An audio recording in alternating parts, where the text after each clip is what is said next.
M142海马斯高机动火箭炮是在美军绰号“钢雨”的 M270多管火箭炮的基础上研制的。M270采用了 M2履带式步兵战车底盘，搭载模块化多管火箭发射器。它一次齐射12枚 M26火箭弹，可以投射7728颗子弹药，可以覆盖6万平方米，也就是相当于6个足球场的区域。所以呢，在海湾战争期间赢得了“钢雨”的绰号。但是 M270也有一个致命的缺点，那就是太重了。战斗权重达到了26吨，只能够用 C-17和 C-5这样的大型运输机来运送，严重影响了该炮的机动性。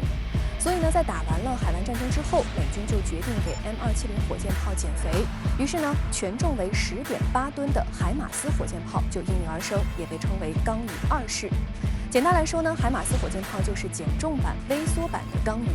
6连装模块化火箭发射箱由 M270的2个减为了1个，减少了1半的携弹量。而且呢，履带底盘换成了6×6的5吨卡车轮式底盘，总重量大大的减轻。因此呢，它具有这么3个特点：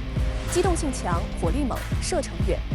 虽然海马斯进行了瘦身，但是呢，它的威猛丝毫不减。在机动性方面，减肥成功，使得海马斯的公路时速高达85千米，可以用 C-130运输机空运，并且呢，在运输机着陆之后的15分钟内即可做好作战准备，再装填时间不超过8分钟。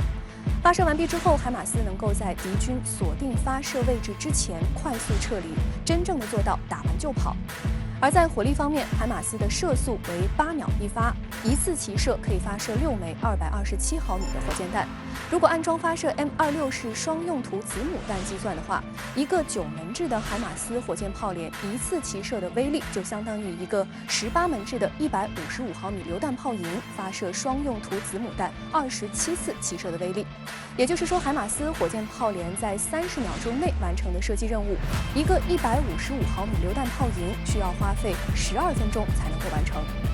在射程方面，海马斯发射弹药的通用性强，可以根据需要来更换对空、对舰等不同类型的弹药，从而实现对地面、空中和海上目标的有效打击，具有很强的作战灵活性。根据需要，海马斯可以携带6枚火箭弹或者是1枚陆军战术导弹系统。采用 M26火箭时，射程为32到45千米，而采用增程制导火箭 GMLRS 时，射程扩展到了70千米至150千米，而采用 ATACMS 陆军战术导弹系统 Block 1A 导弹将会具有打击300千米以外目标的能力。那么，自从海马斯火箭炮问世之后，美军就把它当作重火力武器来使用，既能够陆战，也能够海战。在2017年的一次军事演习当中，一辆海马斯火箭炮甚至被固定在军舰直升机的甲板上进行试射，成功的摧毁了70千米外的目标。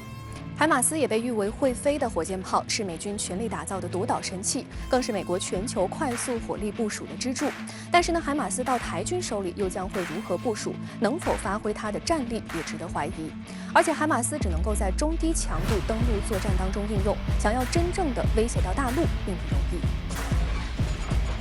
这次的美队台军售目录中，除了11套海马斯高机动火箭炮系统外，64枚海马斯系统配备的美国陆军战术导弹系统 ATACMS 弹道导弹也格外引人注目。陆军战术导弹可在钢雨 M270火箭炮和 M142海马斯火箭炮上直接发射。钢雨和海马斯分别可以携带2枚和1枚 ATACMS 弹道导弹。时至今日，陆军战术导弹已经发展成为一个种类繁多的短程战术弹道导弹家族。它们都是单级固体弹道导弹，制导设备、战斗部和发射装置各有不同。其中 Block 1和 Block 1A 的子母弹头使用 M74 子炸弹，攻击时可用钢雨弹海来形容。